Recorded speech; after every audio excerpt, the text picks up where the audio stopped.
Yes, Dr. Your Honour, there are a couple of procedural issues to deal with before we commence this morning. The first is there are a number of leave to appear applications. If Your Honour would like to hear them now. Yes. Yes, Your Honour, one is Ainsworth. I seek Your Honour's leave to appear for Mr Rolleston, leave having previously been granted to my colleague Miss Hall. Yes, you have leave. Thank you, Your Honour. My name is Patrick Griffin of Council. I seek leave to appear for the Healthcare Complaints Commission and Mr Kieran Penn, the current Commissioner. I'm here today in the place of Mr Warwick Hunt, who will return to do the submissions. He's otherwise detained. Thank you. Please, Your Honour. Fagan, I seek leave to appear for Ms Adrian. Yes, you have leave. Your Honour. Anyone else? No, that's it. And secondly, Your Honour, there are a number of documents to be tendered. I have a folder here with all of the documents in it, and I'll just hand them to your tip staff.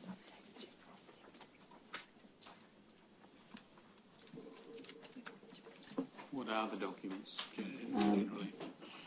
They're in the folder there. They're tabbed 1 to 8.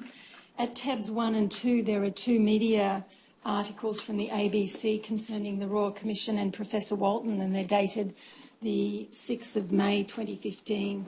And these articles were raised in evidence the other day, and I propose to take Professor Walton to one of them this morning. So I've looked at the index. So generally they're documents relevant to Professor Walton's evidence, is that right? Tabs 1 and 2 are. Well. And tab 3 it contains 4 documents concerning communications between the Medical Council and witness AWA that Professor Prokopis spoke about last Friday, and the Medical Council has since produced these documents in response to that. Right.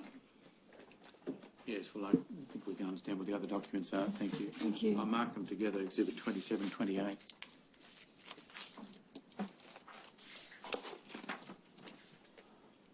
Yes.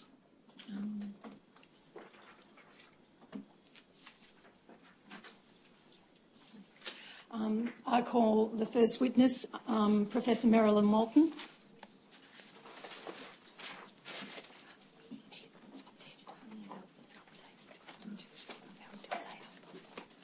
Before the professor's sworn, I just need to indicate that Professor Walton and the Commissioner know each other from professional body, is that right? But nothing, that body had no relationship to any matter that was of concern to the Commission. No. Is that right? Is that right? Okay. Now, will you take an oath on the Bible or affirmation? An affirmation, thank you. Very well. Would you repeat after me? I do solemnly, sincerely and truly. I do solemnly and sincerely, truly.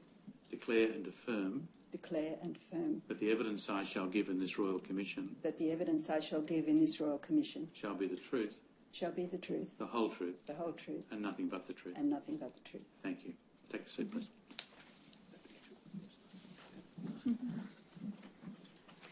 Can you please state your full name? Marilyn Margaret Walton. And you're a former Commissioner of the Healthcare Complaints Commission? Yes. And during what years did you hold that position? As Commissioner from 1994 to December 1999. And before that, the position with the Healthcare Complaints Commission, what was your position immediately before that? Right. In 1985, I was seconded from the Legal Aid Commission in New South Wales to become the Acting Director of the Complaints Unit, which was a unit within the Department of Health. And then I was latterly appointed to that position, and I maintained that position until 1994 when I became the first Commissioner. Right. And what current position do you hold? I'm a Professor of Medical Education, Patient Safety in the Faculty of Medicine, University of Sydney. Right. And your professional qualifications? I have a social work degree, a Masters of Social Work, I have arts degrees, and I have a PhD in the medical faculty. Now, you've asked that the Royal Commission have available an annual report from the time during your period, the years 1998 to 1999. Now, that document has been tendered this morning. Was there any part of that document you'd like to take the Royal Commission to? Yes, in relation to, I have read some of the documents provided by the Commission in relation to the complainant, AWC, and I'd just like to reiterate the position of the Commission at the time that complaint was being dealt with, and in relation to the delay, because there was a delay of 6 months after it was allocated for investigation. And during that time, though, it was acknowledged that there were delays. So I just wanted the Commission to know, in my forward of that annual report, I talked about the delays that was of significant concern and the steps that we were taking to address that. Right. And apart from that, are there other parts of the report? We can have it up on the screen if you would like. No, it's not necessary, except that it was acknowledged that we'd set up an investigation committee to examine the timeliness and the quality of the investigations. One of the difficulties were, well, it wasn't a difficulty, but under Section 23 of the then Healthcare Complaints Act, there's a requirement of compulsion in relation to one must investigate matters that raise significant issues of health and safety. And I had a very low-risk approach to that, because my view was refusing a complaint was the most serious decision that one could make in relation to a complaint, because there was very little else the complainant could do. But that meant there were a lot of matters that came through, even using the what-if test. So that meant the complaint numbers were increasing. And in my last year, I did a policy document that was in process of being discussed with the medical board about a triage system of certain categories of complaints that must be investigated within the first 3 months, then 6 months and 12 months. And after that, though, those matters that didn't fall into those categories, we be transparent and open with the community about the potential for delays or other mechanisms to have their complaints resolved. Right, thank you. Professor, in the forward, I just looked at it, the second paragraph, I think, is the paragraph that refers to the problem of delay.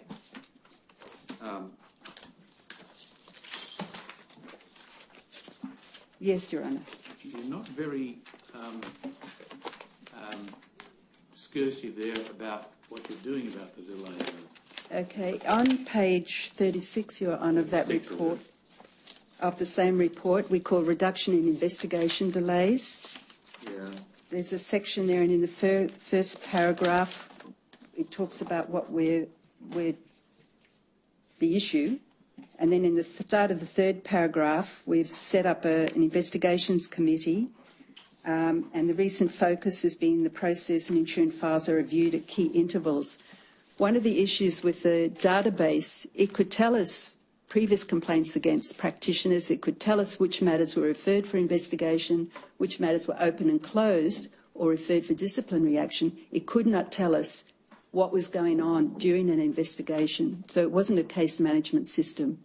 But that year and the following year, the business case had been prepared and accepted by the government to enhance the computer system. And you've defined in there 18 months as the outer limit of the time in which to complete an investigation. How did you derive that number? Look, just probably from experience, knowing that we had no powers for doctors to report to us. Sometimes it would take up a year to even get a response from a practitioner. And it was really just based on, you know, our experience over a decade at that stage of what was involved to prepare a case, because going to a disciplinary case in our matters was quite different to anywhere else in that the whole case was laid out before the practitioner. They knew all the bit of evidence that we were going to produce. So there was a lot of backwards and forwards from the defence union, which can take up to 10 to 12 months. So it was really just taking on board the context of the environment we were working in.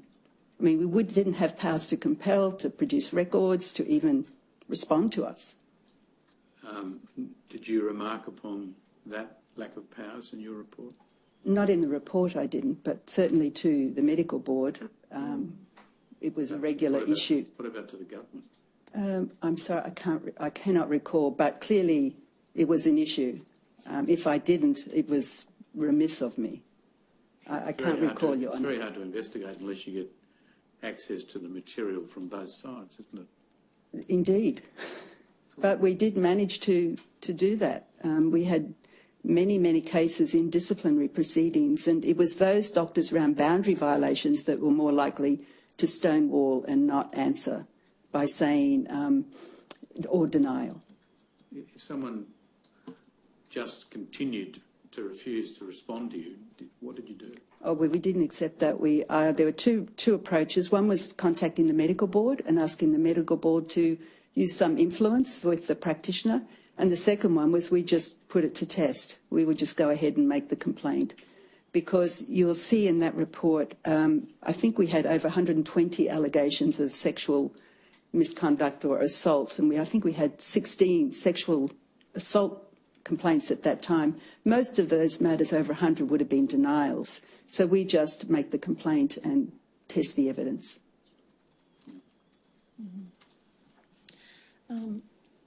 Are you able to say, for example, in that particular year, how many allegations of sexual assault took place?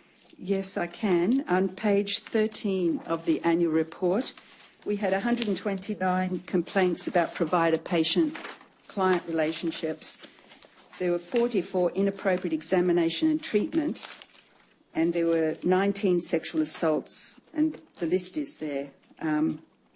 Physical assault was 17, sexual relationships 16, sexual harassment 16, and inappropriate relationships 17.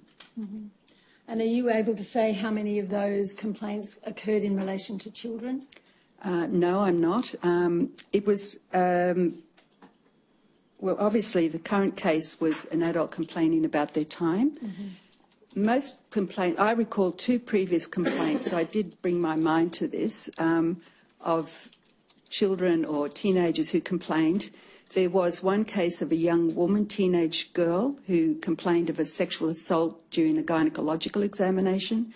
That led to new guidelines about chaperones being involved, and it also led to a change in the law. I think Peter Collins was the Minister for Health at the time, where consent was being used as a defence for doctors who were being charged with sexual assault allegations, and that was removed as a result of these types of matters. Mm. The other one was a young 17-year-old woman who was involuntarily detained in a psych hospital, who later suicided. So they're the only 2 I do recall. But we did not have a system for recording the complaint concerning a child. There were many complaints about children, for example, treatment and other types of complaints. Right.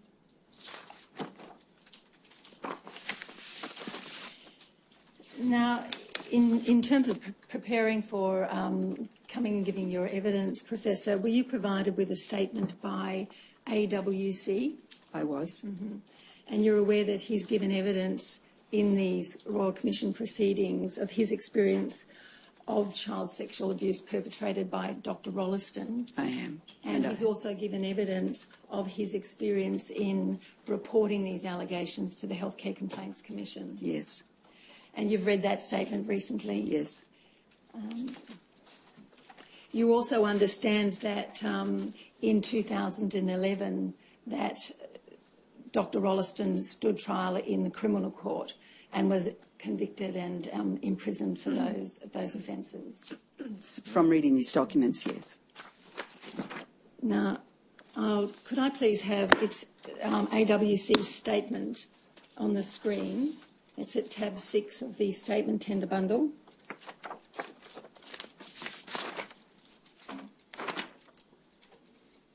Now, and go to paragraph 46. Do I? It should scroll down. Somebody will scroll down for us. There you go. Now, Professor Walton, what I'm going to do now is to take you to various times in the course of the handling of the complaint by AWC by the Healthcare Complaints Commission and take you to a number of the documents. Yes. Now, this is in terms of AWC. On or around the 13th of August, he says that he called the Healthcare Complaints Commission on a number that was given to him by his doctor. And during the course of that conversation, an appointment was made for him to visit the HCCC offices on the 20th of August. Now, down at paragraph 47, he says, following my telephone call and within a day or two, I wrote a letter to the Healthcare Complaints Commission outlining what I discovered from speaking to North Shore Medical Records Unit and from my own recollection. Now, that letter that he wrote is behind tab 11. Could I please have that document on the screen?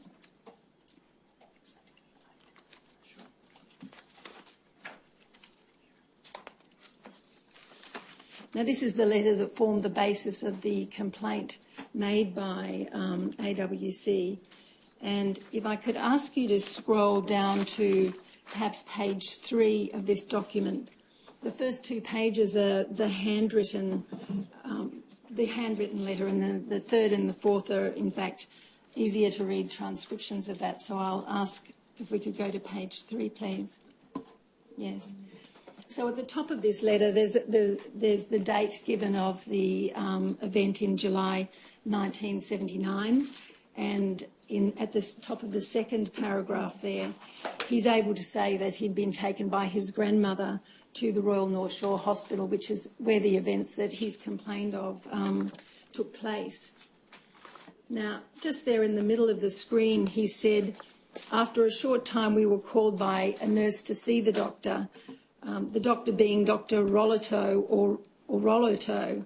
I'm not exactly sure how his name is spelt, etc.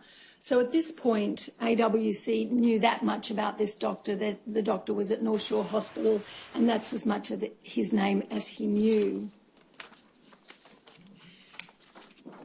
What AWC did then is to set out the details of the sexual abuse that he suffered at the time. So could I ask you to scroll to the top of the 4th page on that document?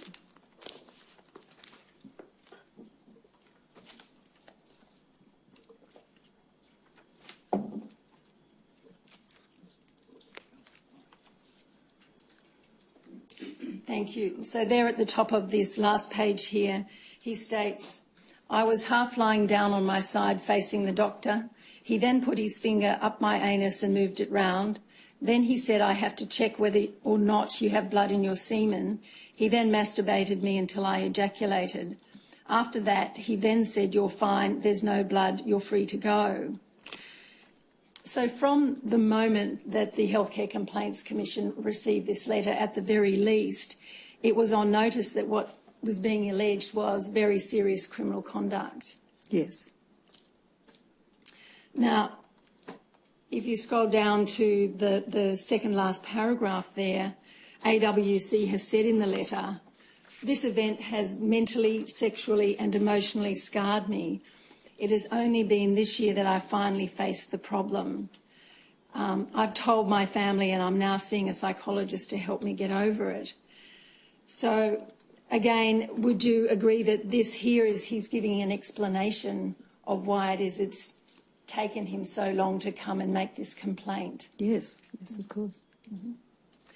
And finally, the last sentence there, could you please assist me as I wish to lodge a complaint?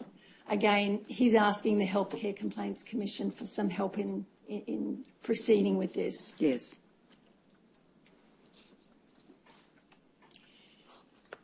Now, in the next paragraph, which is paragraph 48 of his statement, AWC says, on or around 17 August 1998, I received a letter from Ms Rosemary Pendlebury, the Acting Manager Operations of the HCCC. The letter acknowledged my written complaint and enclosed a brochure entitled Sexual Misconduct, a leaflet guide on making a complaint about a physical or sexual assault or about a sexual or inappropriate relationship with a member of the health profession. Now, that document is behind tab 14 of the tender bundle. Could I please have a copy of that on the screen?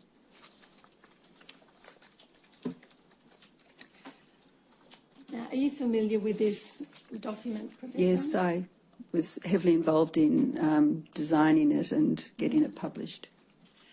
So you can see from the screen there that, you know, it highlights sexual misconduct and that it's a guide to making a complaint about that conduct. If you look at the middle part of the screen there, and on the left-hand side it says, what is sexual misconduct? And you can see a couple of ticks next to the dot points there: sexual assault, inappropriate examination. These are ticks that AWC did in relation to him identifying which bits of this relate to his own experience.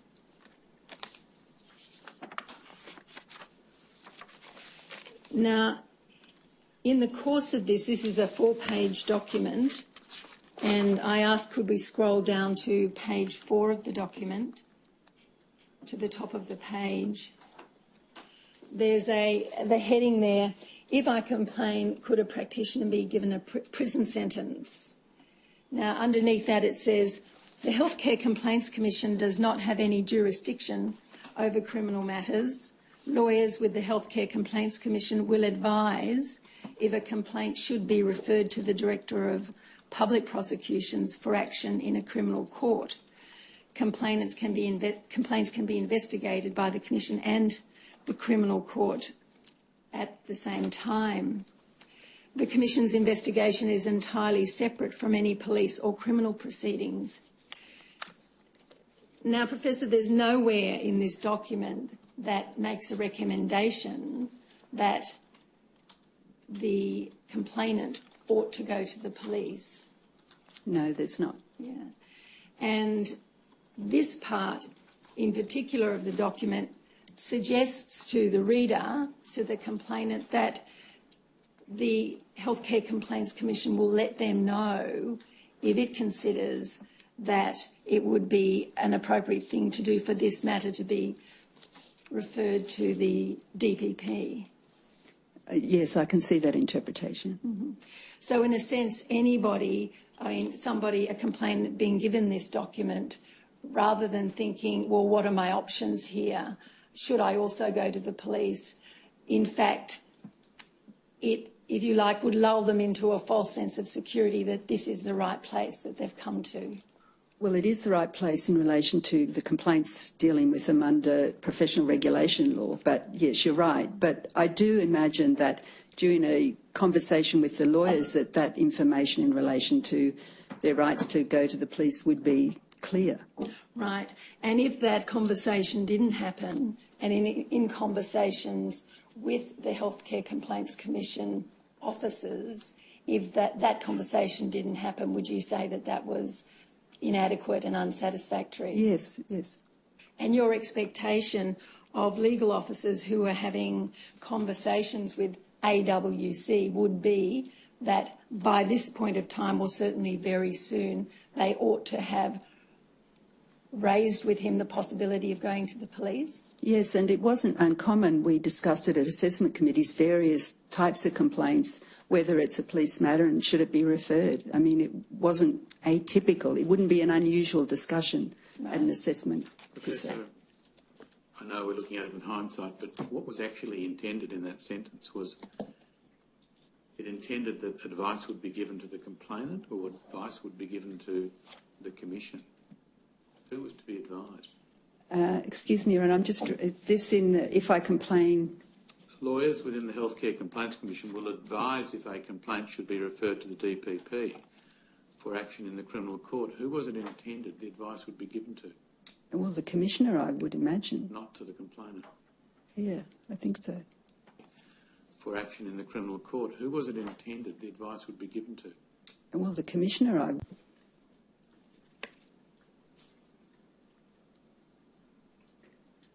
Well, I think that if there was a police matter that we would deal with, the Healthcare Complaints Commission would have.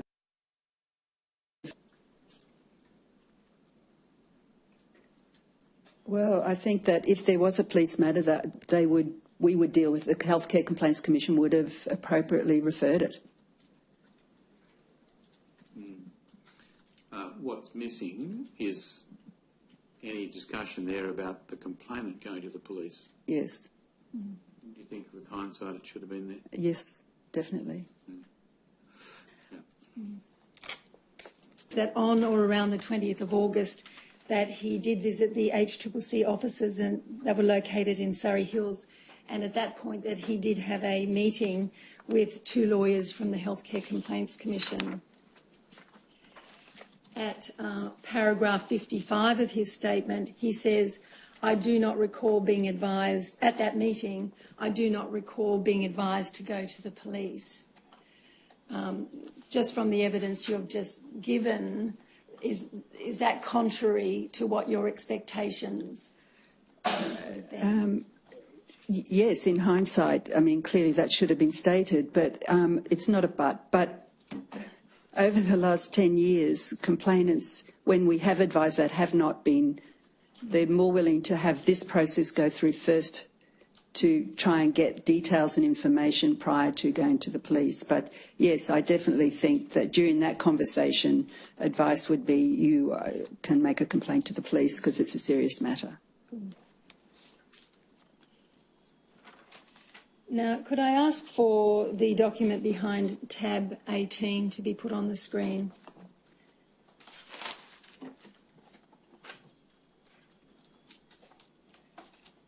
Now, it's the evidence of AWC that he didn't hear from the Healthcare Complaints Commission for a time after that, and I'll come to that. But in the meantime, at the Healthcare Complaints Commission offices, this document was created, and you can see, well, at the bottom of the document, I can tell you that it's dated the 4th of September 1998. So this is a document created, say, 2 weeks after the 20th of August meeting. Now, at the top of it, the issue is inability to notify object. At the top of the first paragraph there, this file was only found in my pigeonhole on Friday for September 1998. I don't know when it was put there, but I have checked the pigeonhole number a number of times each day without previously seeing it. Despite a letter being sent to the complainant, no notification was sent to the respondent. The notification is now overdue. Can you just clarify what the notification is? Under the Act, there's a requirement to notify the practitioner within a specified period of time, and because at the assessment committee we wanted additional information, we wanted the complainant to be interviewed to get more information to determine what course the complaint should follow. And I think that was in relation to the notification date. Right. And at that stage, I'm not sure they even knew who the doctor was. That's right. So, in fact, this notification is the first notification the doctor gets, which is just that a complaint has been made. Yes. Now, the second paragraph here says, I have today attempted to prepare the relevant notification, but there is no doctor by the name of either Rollerto or Rollerto or any other similar name in the Medical Dictionary of Australia. Of course, it is not possible to send a notification to someone who can't be identified. As I am now on 2 weeks' holiday, I return the file to you. And there's some handwritten notation there, no notification possible. Now, is this method of moving files from one person to another, do you consider that a satisfactory method? Well, it doesn't appear so if it's left in a pigeonhole for someone to find. Yeah. And it would seem this particular legal officer was less than impressed with having it dumped on him Yes. the day he was leaving on his holiday. Yes. And insofar as his attempts at identifying who this practitioner is, all he appears to have done is to have checked the Medical Dictionary Directory of Australia. Now, the HCCC has a fairly close consulting or working relationship with the medical board, doesn't it? Yes. And it always has done. Yes. Now, wouldn't the obvious thing to do be to pick up the phone and call somebody from the medical board to get some assistance with this? Yes. And that would have been one of the first things Yes. that ought to have been thought of.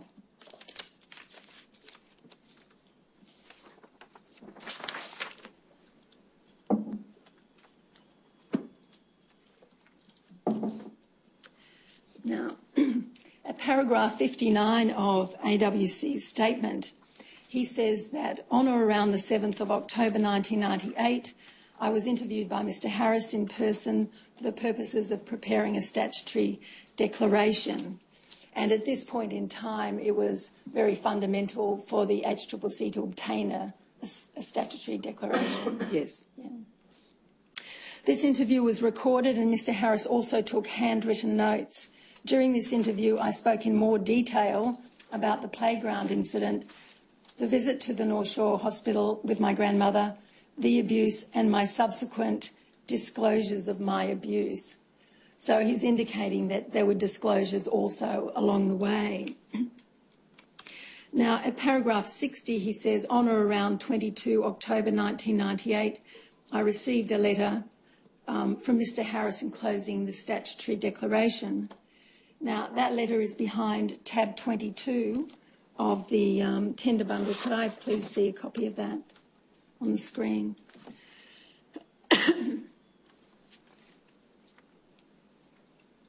Now, you see on the right-hand side of the page there, that's the 22nd of October 1998. And you can see from the left there, it's to AWC from the Healthcare Complaints Commission. And again, you can see at the first paragraph there, the officer is referring to the interview on the 7th of October.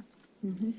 Now, if you just scroll down to the 4th paragraph there, starting with I advise, he says, I advise the Commission is continuing its attempts to establish the identity of the medical practitioner whom you saw at the Royal North Shore Hospital on the 4th of July 1979.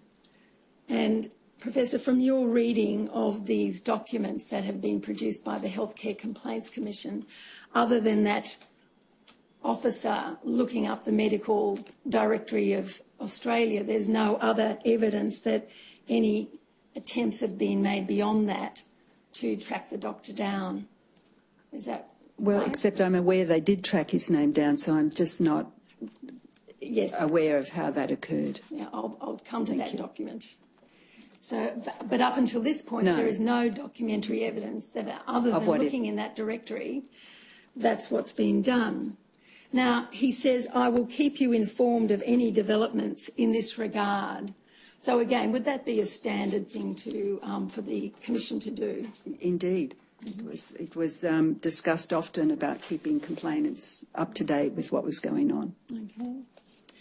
And he finally says, once the identity of the medical practitioner has been established, the Commission will be in a position to determine what action to take in respect of your complaint. So this complaint at the moment is still in the assessment phase. That's right. Except getting a statutory declaration would indicate that there'd already been some acceptance or a decision it would be investigated. Mm. Yes.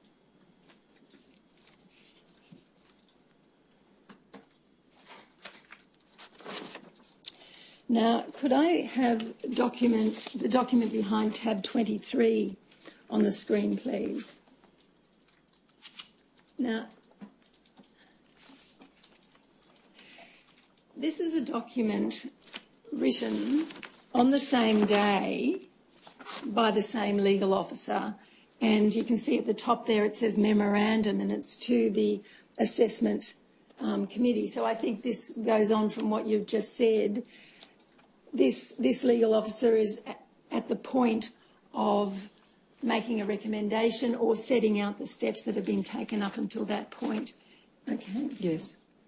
Now, you can see in the top paragraph there, about third line down, it says, recent inquiries made by Mr AWC with the Medical Records Department from North Shore Hospital had led to a tentative identification of that medical practitioner.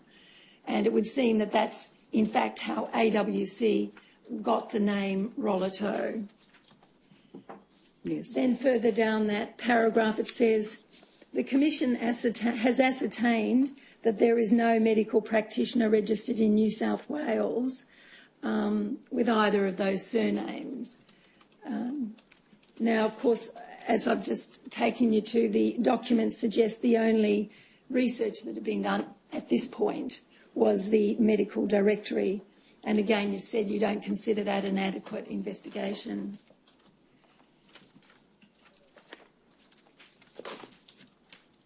Now, going to page 2 of this document and scrolling down to, say, the third paragraph there, or the second one, where it says, Mr. AWC advises he did not inform any person of this incident until he spoke about it with his general practitioner. And again, those two paragraphs that follow set out the experiences of AWC getting the courage to finally go to somebody and make a complaint. Yes. Do you recall reading this document when you were reviewing the files? I can't. I have no direct memory of this document. Now, if you just scroll down a little bit more, there's a paragraph commencing, clearly, having regard to the extensive time that has elapsed since the events about which Mr. AWC complains, the Commission prima facie has a discretion to discontinue dealing with the complaint under Section 27(1)(f). Now, just do you recall the terms of Section 27(1)(f)? It's a time limit after which complaints can be not dealt with. I think it's 5 years. I can't recall. I'll read it out for you, Professor. It says, Section 27 says, Section 27(1) says, following the assessment, the Commission may discontinue dealing with a complaint or any part of the complaint for any one or more of the following reasons. And one of them is set out in F there. And the terms of F are the complaint or part relates to a matter which occurred more than 5 years before and before the complaint was made, but there's an and in it, so there's a second part to it, and the complainant does not have a sufficient reason for having delayed making the complaint. Now, you've heard what it is that AWC has said about the reasons he's taken so long in making that complaint. Would you consider that that provided a sufficient reason for him having not made that complaint within 5 years? Yes. So again, going back to what it is this officer, the assessment officer, has said, clearly having regard to the extensive time that's elapsed, the Commission prima facie has a discretion to discontinue dealing with the complaint under subsection F. Do you agree with that formulation made by that officer? No, and we subsequently referred it for investigation. Yes. Now, at the bottom of the page there, if we could scroll right down to the end. Is that your writing there, Professor? Yes. Right. So just to be clear about the document, this is a review document by an assessment officer that summarises what has been happening and makes a recommendation. Is that right? Well, David Harris was a legal officer. Yes. Who we didn't have so-called assessment officers, but he did a report to the assessment committee. Right. And what your agreement there is on behalf of the assessment committee, is that right? That's right. Right. So the agreement at that time was that the assessment of the complaint be delayed until the medical practitioner whom the complaints relate is identified. That's right. In agreeing with this at this time, would it have been the case, for example, that you said to Mr. Harris, well, what steps have you taken so far in terms of identifying the practitioner? At the assessment committee, the medical board had a representative, I think it was Dr. Michael Diamond at the time, and there would have been a discussion because the medical board was present at that table. I have no direct memory of that, but I would expect we had some discussion about, well, how can we find out, where have you checked, have you looked at the medical board registry, for example? That would have been the first port of call. Well, it doesn't appear in terms of what had happened up until now that had occurred. No.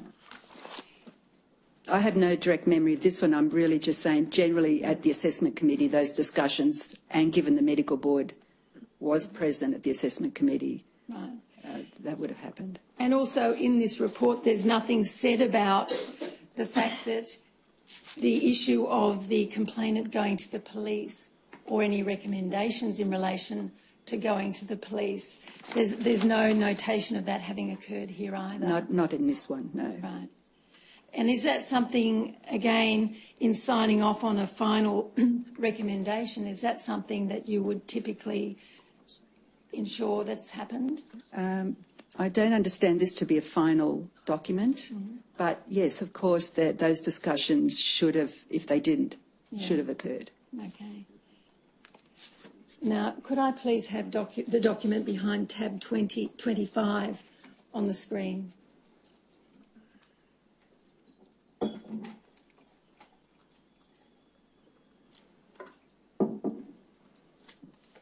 Now, this is a file note that was made on the 4th of September, and this is coming up to 3 months after the making of the complaint. And in fact, if you just scroll down a little while here, I think this is the document you had in mind earlier.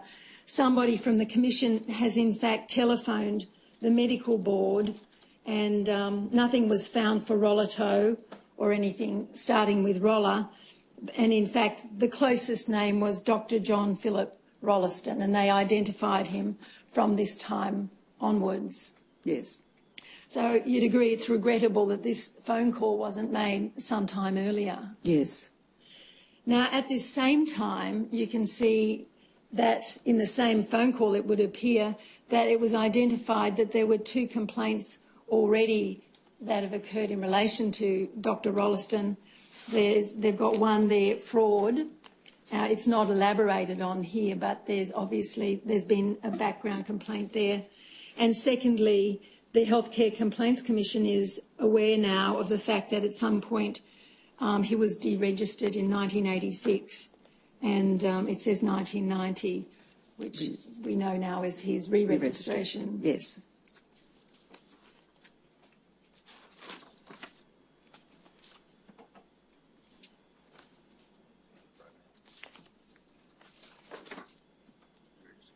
Now, could I have the document behind tab 26 on the screen, please?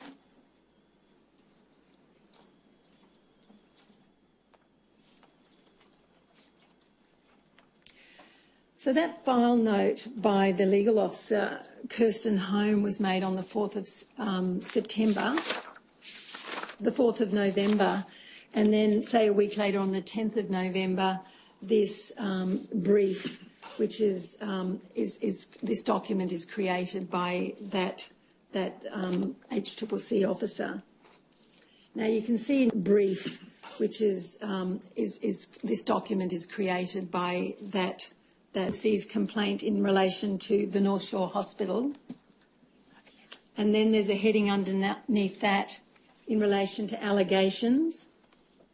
And if you could scroll down the page there. Keep going down. You can see in the paragraph, keep going. You can see there at the 3rd paragraph, it cites the fact that Dr. Rolleston is currently holding a position as a Director of Medicine at the Broken Hill Hospital. So from this point, from at least the 10th of November 1998, not only does the HCCC know about this very serious allegation in relation to AWC, but it also now knows, if not before, that he's currently working at Broken Hill. Now, at this point, in terms of risk to the public, does knowing that this practitioner is currently practising change things for the Healthcare Complaints Commission? Well, yes, it should. Right. Okay, in addition to that information of his current practice is the next paragraph. Dr. Rolleston has 2 previous files with the Commission relating to the same incidents. The one file there relates to the deregistration of Dr. Rolleston by the New South Wales Medical Tribunal following 12 convictions of medico fraud. As part of this investigation, it was also revealed that in 1995 he'd been convicted of 5 charges of medico fraud. So again, at this point in time, the Healthcare Complaints Commission is on notice that this practitioner has been deregistered and in fact has a long and quite serious history of fraud and dishonesty. Yes.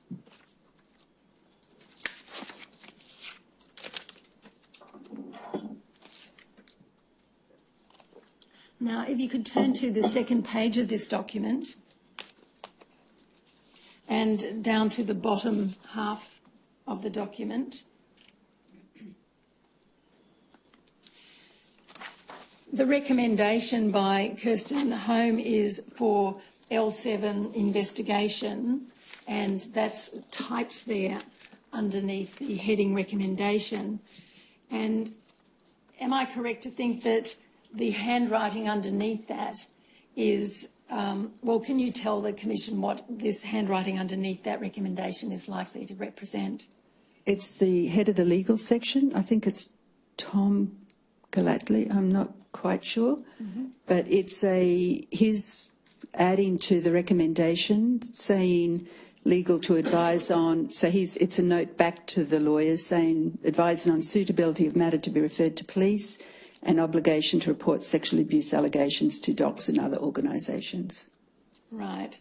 So at this point, just making that distinction between a recommendation that might be made to Mr AWC to directly go to the police himself, this notation here is contemplating the powers within the Healthcare Complaints Act itself to make a referral to the police. Yes. And in relation to the obligations, in relation to reporting sexual abuse to docs, that recommendation tends to be when there are children at risk currently. Yes. And again, looking back on this document now, would you have seen this as an appropriate time to, in fact, refer the matter to the police? Yes.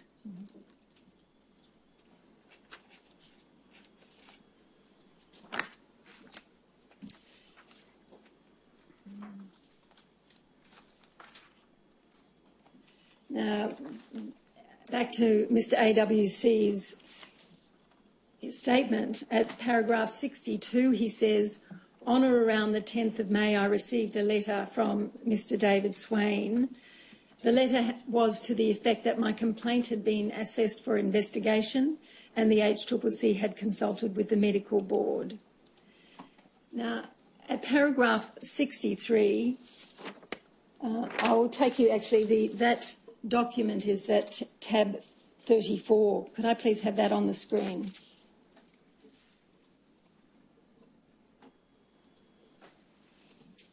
Now, in terms of the documents available that have been produced by the Healthcare Complaints Commission, there doesn't appear to have been any further contact with AWC, and there is no documentation that, in fact, AWC was ever kept abreast of the fact that the identification of Dr Rolleston was in fact made. So the next correspondence that Mr AWC gets from the Healthcare Complaints Commission is this document here. And you can see from the right-hand side of the page it's the 10th of May, and that's the document that AWC is referring to in his statement. And the letter says, I refer to previous correspondence and advise pursuant to Section 28 of the Healthcare Complaints Act 1993 that your complaint has been assessed for investigation. The Commission has consulted with the New South Wales Medical Board, which has agreed with the assessment. Now, this is a document that AWC receives in the post after nearly 7 months of not hearing from the Healthcare Complaints Commission. Do you consider that the sending of this letter and in those terms was appropriate? No, there's no acceptance of the delay or apology or even indeed other information about what action, if any, had been taken by the Commission.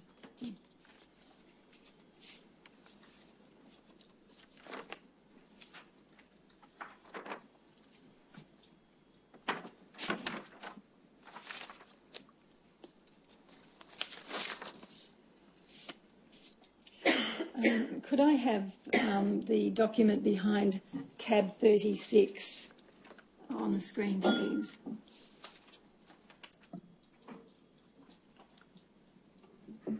Now, again, from the documents that are available that have been produced, there appears to be some substantial lag between the making of the decision to investigate and taking the first step in the investigation.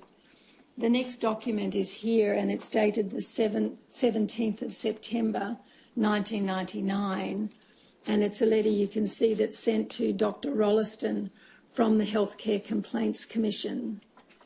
Now, do you consider that a 10-month delay in having made the decision to investigate and taking the first step in that investigation is a delay that ought not happen? Indeed, and surprising because at the time there was great scrutiny around the Commission's timeliness from a number of parties, particularly medical associations and the Defence Union.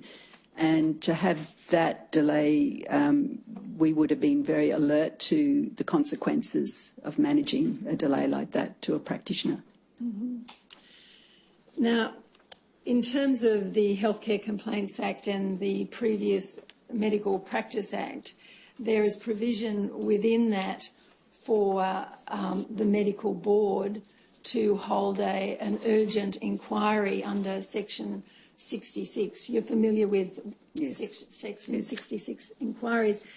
Was there any practice in the Healthcare Complaints Commission around this time of when they had concerns that when very serious allegations have been made and the Healthcare Complaints Commission has to comply with the terms of and provisions of the Healthcare Complaints Act, was there any practice there for them to consult with the Medical Board who could potentially hold a Section 66 inquiry and offer some protection to the public? There was quite a lot of discussion, I recall, around the role of Section 66 and the HCCC's involvement. The view of the Medical Board at the time was we had no role, and there were lots of discussions, and we indeed did recommend for Section 66 inquiries to be held, and it wasn't always held.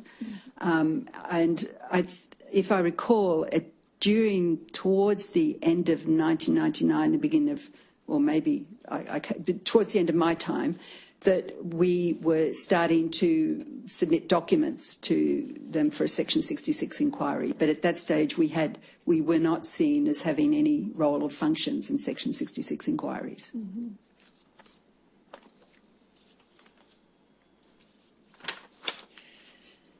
Now, are you aware that Mr. Kieran Pem, who was the current Commissioner of the Healthcare Complaints Commission, has given evidence earlier in these proceedings? Yes.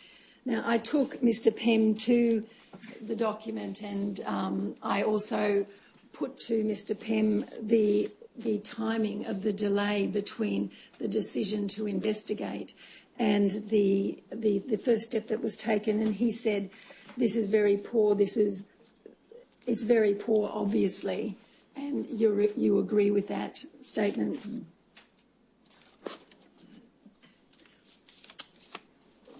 following that comment, Mr. Pem also stated, and this is in the transcript at page 14185, Mr. Pem also stated that when he arrived at the Commission in 2004, that it was not uncommon to see delays of 2 or 3 years in files between when any action was taken. Now, do you have any recollection of this sort of thing occurring during your time as Commissioner? No, I don't. All files were allocated that were going to be investigated to an investigation officer, and we often had meetings around, indeed, I myself got involved in looking at files with other staff over numbers of days to address any of the delays. So I left in December 1999 and there were no room full of files waiting to be allocated.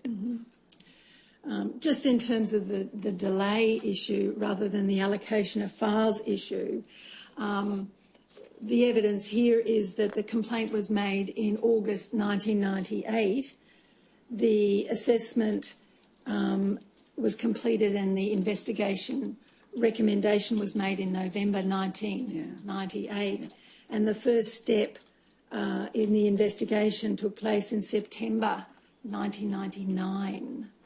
Again, you're not suggesting that that is an acceptable? No, indeed, I'm not. It's plain that the allegation that was made was very serious. And it was an allegation which indicated that the behaviour of the doctor, if it was true, was a danger to prospectively many patients. Was there any process whereby an allegation of that level of seriousness, with the potential for it to be continuing to happen, was elevated as a priority, or did you have a red sticker system or anything that said, look, this is something that really needs to be looked at now? Well, that was what I was referring to, and I said in my last year I developed a policy document about those can't wait 12 months ones for the first 3 months, and in that category were things like all the sexual boundary ones, the serious infection breaches which potentially have a problem, prior multiple complaints about practitioners. So there was a category of complaints which were unacceptable to be delayed for 12 months. So that was clearly on my mind at the time, which led to the policy document being developed, because a category 7 in itself was a red flag. We had to investigate, and as I said, there are about 23% of matters investigated then, which the prior year dropped to 15 after I left, and I think now it's less than 5%. So we did take a liberal view about what should be investigated, but having said that, we didn't have a system then to keep track of what those matters, really serious matters, and that was, in the year I left, what we were working on, was how do we identify those that can't wait around for 12 or 18 months. Well, can't wait around really very much at all. If you've got someone who's a danger to patients in the way that this person was alleged to be, you've got a real problem. That's true, and even if we'd done a Section 66, just say in hindsight we were able to do that and brought him before a committee, on the evidence we had, I doubt, given the time delay since the accident, that the medical board would have even suspended him on that. Well, then what about the police? What stage did it occur to one of your officers that the police should be involved? Well, certainly in that file note from David Swain, there was information back to the lawyers to say we need to consider this. I did meet with Nick Cowdery when he was at EPP about how our relationship should work, and he clearly said he went back to the lawyers to say we need to consider this. I did meet with Nick Cowdery when he was at EPP, in my view, to the police. Yes, and at that stage, whenever we in the past had referred to the police were pretty insistent we stop, and I just felt it was inappropriate to stop, which is why we said in the document, if a police is investigating, it doesn't mean we have to stop, and that is still a live issue today amongst regulators when. And my view is that any regulator should continue to do it. Different standards of proof. The criminal one is different to balance of probability. So, you know, it would have been unusual for us even back then to just refer it to the police because of the my experience of the implications that might come from that. But having said that, in hindsight, I definitely think we should have referred to the police, because we didn't know there were other people at that time, which there clearly were and would have been beneficial. On reflection, it would be reasonable, at least from what we've learned, to have assumed that if there was one victim, there's likely to be more in this circumstance. It's dangerous. Well, I felt it was dangerous for us to assume much in that position we're in. But yes, of course, because when we had sexual misconduct cases and it went to the medical tribunal, we were often fought suppression orders, but having won the lift of the suppression order, many other people came forward. Yeah. So it was clearly a desirable thing.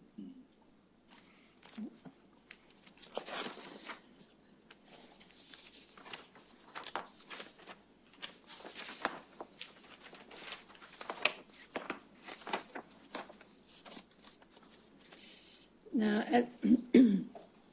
at paragraph 116 of AWC's statement, he said, "The speed at which the HCCC looked at my complaint still makes me feel upset and angry today. I went to the HCCC asking for help in 1998. They managed to have Dr. Rolleston deregistered as a doctor in 2013 after he was already convicted.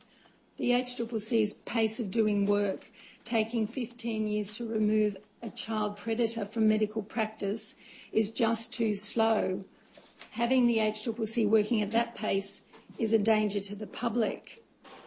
Now, having regard to the space of time that I've taken you to within your own involvement in the Healthcare Complaints Commission and the complaint of AWC, do you consider that his criticism of the pace at which the HCCC worked applied to that handling? Yes, I do. I do note that in AWC's statement, he, at the end of his testimony, asked for an apology, and indeed I give him my apologies for that delay at the time that I was the Commissioner. It clearly was very distressing to him. He also said at paragraph 117, "From the time I made my complaint to the Healthcare Complaints Commission, I never felt supported." Now, you've seen a lot of the documents I've taken you to. Do you consider that this is a fair criticism? I believe him when he said he felt that. Being mindful that we were used to dealing with people who had had allegations of sexual misconduct and sexual assault, and we introduced a complainant liaison officer position, which was intact when I left, which was purely supporting people who were involved with our legal processes in preparing a disciplinary matter. And so their job was to be a liaison between the lawyers and the complainants, to go to court with them, to provide explanation and information about very complex processes, which is difficult for most complainants. That position was thought desirable because of the feedback from complainants about how difficult it was. I think that position was rolled into the Patient Support Office, which I established, where there were 6 officers who dealt directly with complainants latterly. I'm not sure.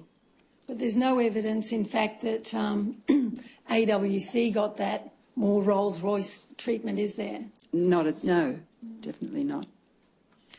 He also says in that same paragraph, "I feel that the HCCC took too long to act. I am very grateful for the work of Detective Ferguson. If it wasn't for him, Dr. Rolleston would not have been arrested and convicted, and he did an amazing job, and I cannot thank him enough." So again, looking back at the complaint process, it would have been appropriate to encourage Mr. AWC to contact the police from the very start. Indeed, and even assist him in that process. Now, Professor, a number of documents were tendered this morning which appears to set out the contents of an interview that you did with the ABC, and where you made some comments in relation to the investigation of complaints when you were the Commissioner. Could I please have one of those documents on the screen? I've got a it's web.zip.org.au. .0036.001.00, yes, that's the one. Do you recognise that, Yes. that document? Could I ask you to scroll down to the third page of that document, please?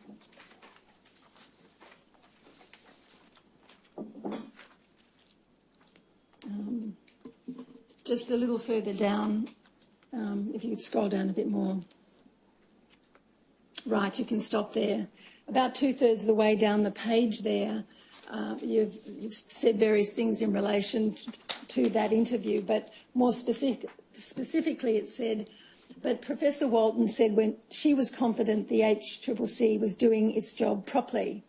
And then you're quoted saying, when I was the Director of Complaints Unit and the Healthcare Complaints Commissioner, there was no evidence of wanting to conceal complaints or not investigate complaints that should be investigated. Indeed, it was the opposite, she said. Now, this morning you've had the opportunity to have regard to all of the documents that went to and fro with Mr AWC and the Healthcare Complaints Commission. You've read the statement of Mr AWC and had a chance before the hearing today to review those documents and reflect. So having done that, do you stand by that statement or do you wish to modify it in any way? Thank you. At that time, I was unaware of Dr. Rolleston's predatory behaviours and indeed the delays within the Healthcare Complaints Commission when I was there. And clearly, if I've given any false hope to anyone, I really regret that. Yeah.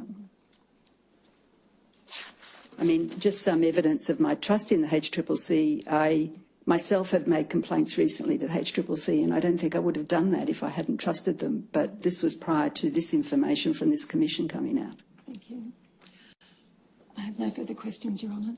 Does anyone else have any questions? I do, Your Honour. Yes, anyone else? No. No. No. Very well. My name is Kumar and I am counsel for AWC. I need to find a microphone.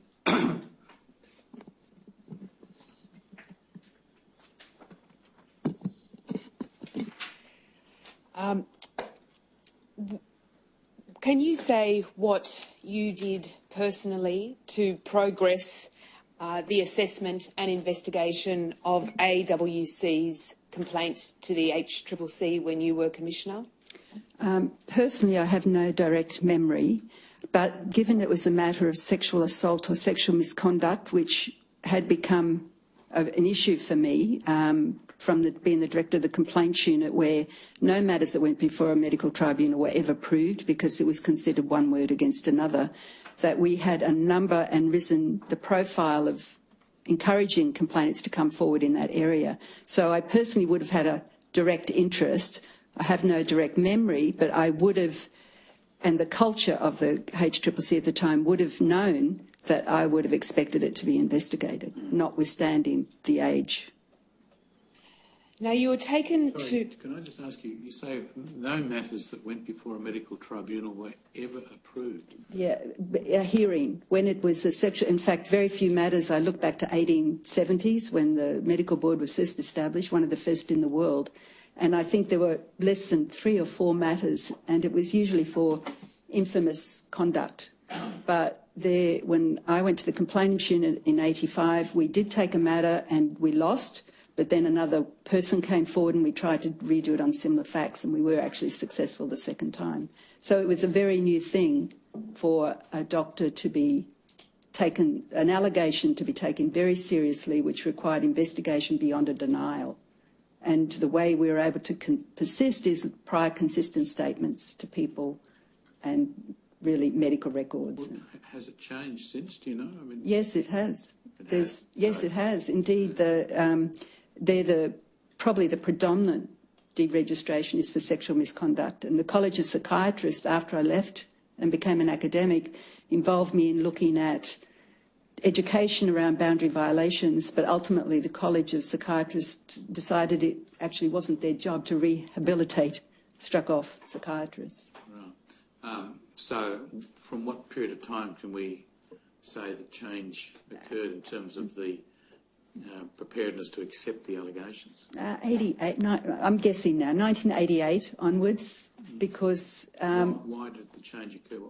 because the complaints unit took over the role for the medical board and became the prosecutor. It was the Secretary of the Department of Health, but we took over on agreement with the medical board of all the investigations concerning those matters.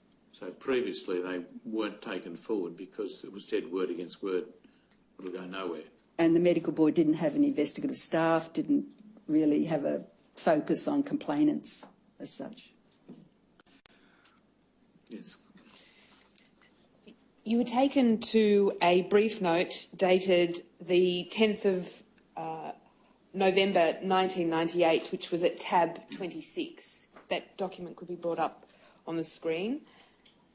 That document shows that the HCCC knew that Dr Rolleston was the Director of Medicine at Broken Hill Hospital by at least November 1998. Yes. You were asked by counsel assisting if the fact that Dr Rolleston was a Director of Medicine at Broken Hill Hospital would have changed things for the HCCC. And your answer, Professor, was a Director of Medicine at Broken Hill Hospital would have changed. Did it change things in the investigation of Dr Rolleston at the HCCC as of November 1998? Well, November 1998, I can't recall, but when we decided to investigate, it wouldn't have changed our decision to investigate. What I meant by it may be that we should have done more in terms of contacting Broken Hill Hospital as part of that investigation immediately to find out, one, is he working there? Have there been any complaints? So to do more is really what I meant. Was Broken Hill Hospital contacted? I don't know. Have you looked at the records to check I've looked that? at the records you've provided me and there's none indicating that. But would you agree now that it would have been prudent for the HCCC to have rung Broken Hill Hospital? It would be routine as part of an investigation. And where does it provide that it's routine as part of the investigation? There's an investigation manual that would have been available. It's really looking at the evidence, and you take the evidence from the complaint, but then you look at what currently the practitioner's doing, where they're working. Are there other matters of concern? Because there was a power to add additional matters. Would you agree with me that there is nothing in the documentation provided by the HCCC that shows that employees of the HCCC or the Commissioner at that time took into account the risk that Dr Rolleston posed as the Director of Broken Hill Hospital? Yes, I agree with that. I mean, there was the assumption made, I think this was a solitary complaint, and clearly that wasn't the case. Now, when you were Commissioner, Professor, that is from the time that my client made his complaint in August 1998 until the end of your term in December 1999, it appears that the steps that were taken by the HCCC to progress his complaint were that a statutory declaration was taken and there were some letters written to Dr Rolleston advising him of the complaint. But apart from those matters, that is the statutory declaration and a conference with my client, there does not appear to have been any other significant steps taken in the investigation. I mean, the next crucial step would have been the doctor's reply. I mean, that then leads to other evidentiary gathering depending on what he or she says. But I agree with you. But even in this case, the stat dec sets it out all. There is verification from North Shore Hospital that a consultation did occur. There is the grandmother there to take a statement. There is enough evidence there.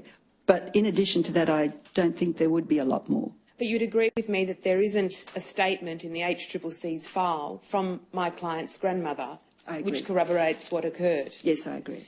And in addition, there is no consideration on the file that the contemporaneous notes from Royal North Shore Hospital also corroborated part of what my client said happened to him. Yes. And would you also agree that the fact that Dr Rolleston had 2 sets of convictions for dishonest medical practices, that fact was not taken into account by the HCCC in assessing Dr Rolleston's credibility?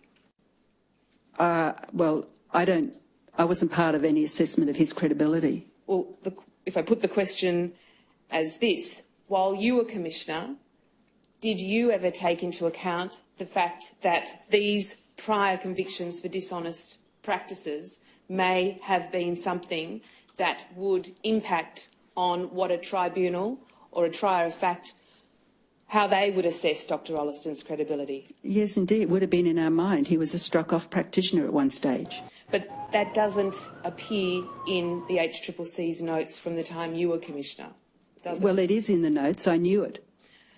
What I'm asking is that the fact that that could impact on his credibility, that fact is not clear from the notes. No, but it would be assumed that we had to be careful with any response. Professor, you were the Director of the New South Wales Complaints Unit from 1985 until 1993, is that correct? Yes.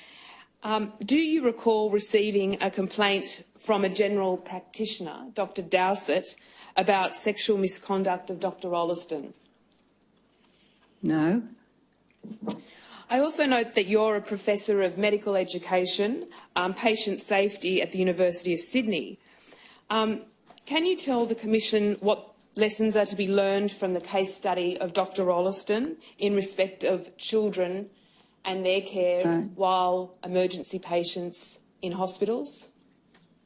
Ooh. Well, certainly from practitioners and medical students, clearly, do no harm, and just their ethical obligations mean more than just token attention. It actually requires diligent attention, and that's around respect for autonomy. These are things which are common to the medical profession, and most doctors hopefully would be aware of them. But there is a belief that medical ethics doesn't necessarily have to be taught, and the weight that it's often given is much lower than clinical knowledge, the discipline knowledge, so to speak. And it's a hard hill to climb to get equal weight in medical professional education to the domains of medical ethics, patient safety, patient autonomy, consent. Do you teach your medical students what they are to do if they're a doctor and a patient discloses historical child sexual abuse by a practising doctor? At the moment, I only teach doctors. I coordinate a Masters of Clinical Quality and Safety in the Master of Clinical Epidemiology, and it's online discussion, and these are regularly raised, and I have a direct module on medical ethics, professionalism, disclosure and obligations. What would be the obligation in that example? That is, if there is a disclosure of historical child sexual abuse by a doctor and that doctor is still practising? To report it to the Australian Medical Board or the appropriate authority. Is an appropriate authority the New South Wales Police? Yes, it would be. Is that documented anywhere? It comes up in discussion. I can't, from memory, take you to where I've exactly said that. Professor, but teaching is a very small. I'm mainly into research. I mainly do research. Professor, can I take you to your Commissioner's forward in Exhibit 2728, which is found in the annual report 1998 to 1999? If that document could be brought up on the screen.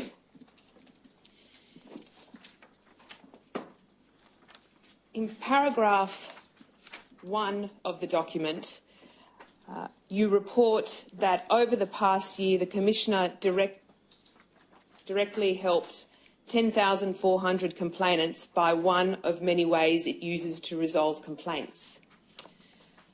Are you saying that the HCCC assessed 10,400 complaints that year? I'm sorry, I haven't got it up on the screen yet.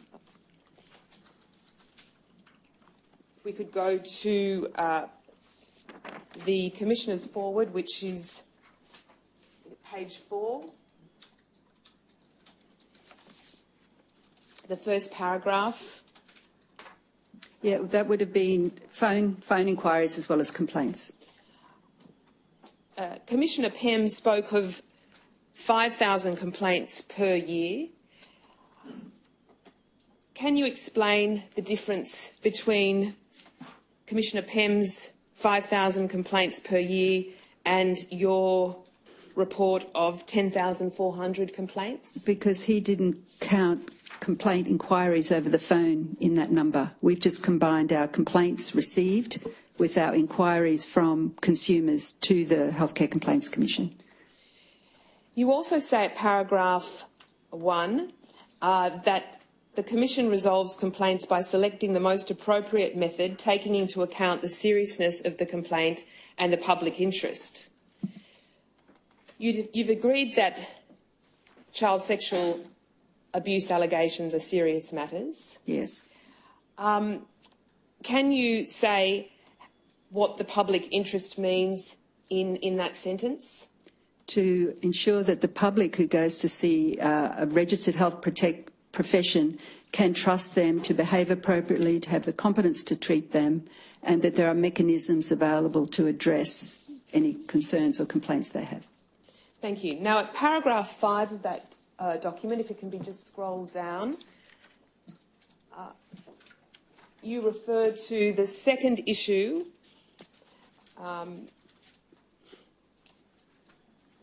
concerns the trend in complaints identifying deficiencies in the continuity of care for patients in public hospitals.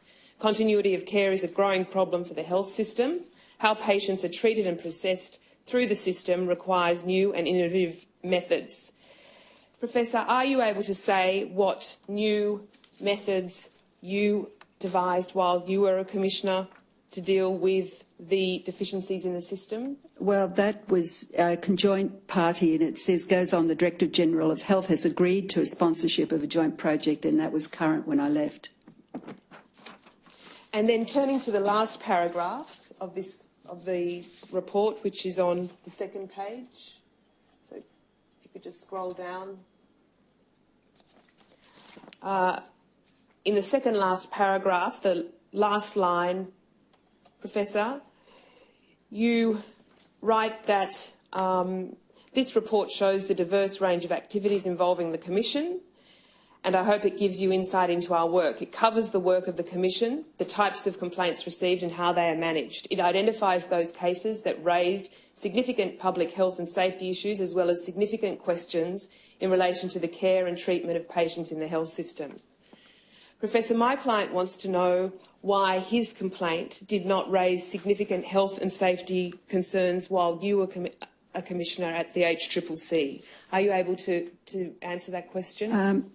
Well, except to say it did, because that is Section 23 of the Act, raises significant issues of health and safety, and his matter was one that we did consider raised those issues and was referred for investigation.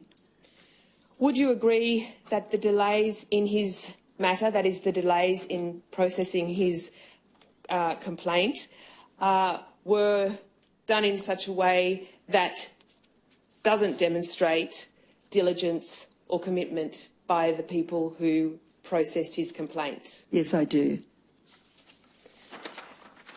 I have no further questions. Thank you, Your Honour and Commissioner. Yes, Dr. Bennett? No further question. Yes, thank you, Professor. Thank you for your evidence. You're excused. Thank you. And we'll take the morning adjournment.